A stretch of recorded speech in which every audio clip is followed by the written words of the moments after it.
Let's talk about Frances Ellen Watkins. Okay.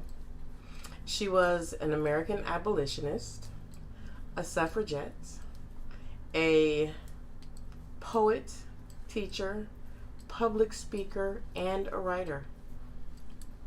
When we talk about her, we're going to talk about two areas of her life.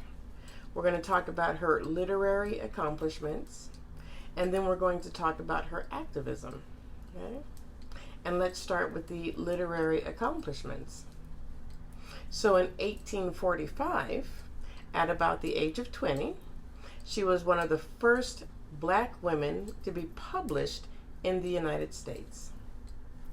Her collection, Poems on Miscellaneous Subjects, which was written in 1854, was such a success, it made her the most popular black poet before Paul Laurence Dunbar. You may have to look him up. Okay? I knew who he was, but y'all may have to look him up, and that's okay. That's okay. Her short story, Two Offers, was published in Anglo-African. That was like a newspaper / magazine. It was published there in 1859, and it made her the first black woman to have a short story published. And she had many more. This is just a handful of them. So next, I'm going to have you read up on those because I like independent study. Okay? Okay. So now we're going to talk about her activism. Okay. Her approach combined her campaign for black civil rights as well as her advocacy for women's rights.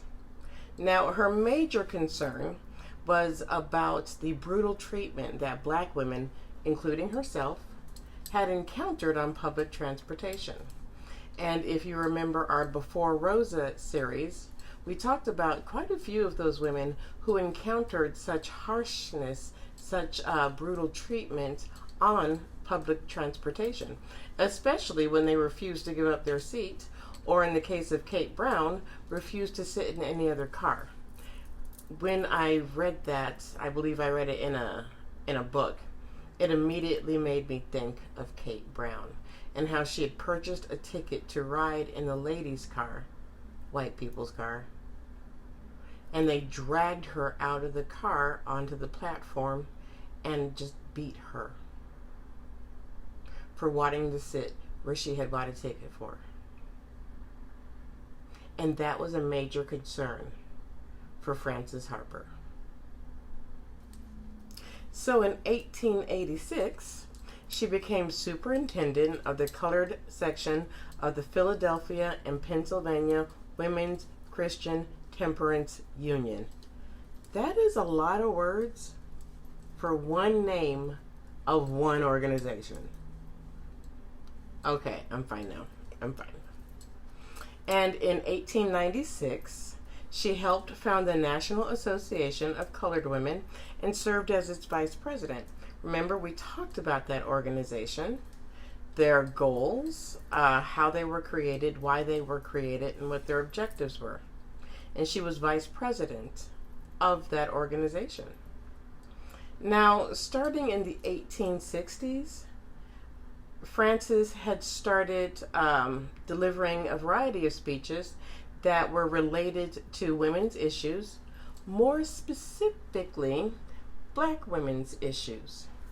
Because remember, black women's issues are different than white women's issues. White women suffer from sexism. Black women suffer from sexism and racism.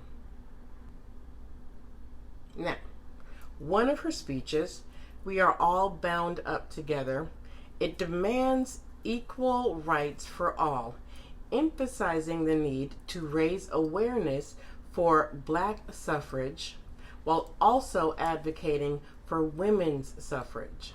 Okay. We are all bound up together in one great bundle of humanity, and society cannot trample on the weakest and the feeblest of its members without receiving the curse in its own soul. You tried that with the Negro. You white women speak here of rights. I speak of wrongs. I, as a colored woman, have had in this country an education which has made me feel as if I were in a situation of Ishmael. My hand against every man, and every man's hand against me. While there exists this brutal element in society which tramples upon the feeble and treads upon the weak, I tell you, if there is any class of people who need to be lifted out of their airy nothingness and selfishness, it is the white women in America. Frances Harper joined the American Equal Rights Association, AERA, which incorporated African American suffrage into women's suffrage movement. Now, it's important to note that of the 50 members, only 5 were Black. Now, this organization was short-lived.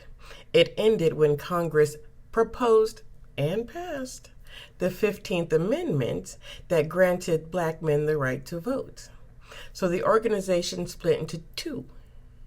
One that supported Black men voting and one that did not. So Susan B. Anthony and Elizabeth Cady, literally just talked about her, were on the side that did not support Black men voting. Frances Harper joined the side that did support Black men voting. Because in her words, she did not want to participate in anything that disenfranchised Black men.